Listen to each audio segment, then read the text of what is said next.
የመጀመሪያው ኃጢአት ቅናት ነው። የመጀመሪያው ኃጢአት ዲያብሎስ በፈጣሪው ነው የቀና በማይሆነው።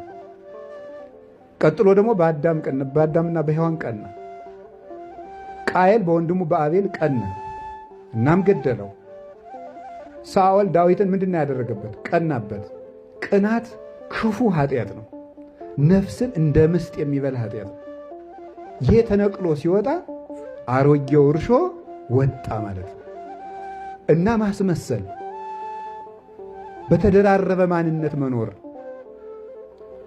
ቤት ዘግተን በምንኖርበት በክፍላችን ውስጥ ሌላ ሰው፣ በአደባባይ ከሰው ጋር በምንውልበት ማንነታችን ሌላ ሰው፣ እንደዚህ ያለ እርሾ ወጥቶ መውደቅ አለበት። ማስመሰል፣ ቅናት እና የመጨረሻው ምንድን ነበር? ፍቶት ወይም መጎምጀት። ዘንድሮ ፋሲካ ነው።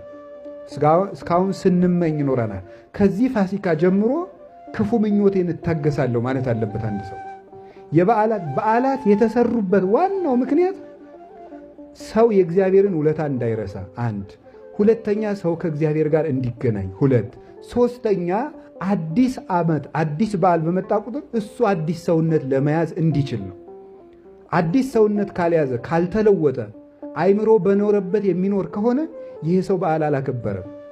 ፀሐይ እንደሆነ እንደ ትናንትናው ትወጣለች፣ ሌላ ፀሐይ አልወጣም። ጨረቃ እንደሆነ እንደ ትናንትናው ትወጣለች፣ ሌላ ጨረቃ አልወጣም።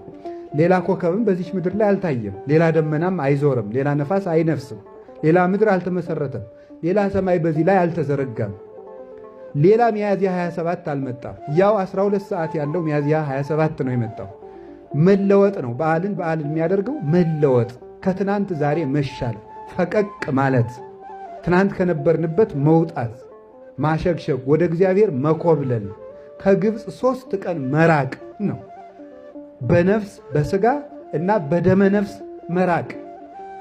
በደመ ነፍስ በሕያዊት ነፍስና በስጋ እስራኤል በዓሉን ያከበሩት ከግብፅ የ3 ቀን ጎዳና ተጉዘው ነው።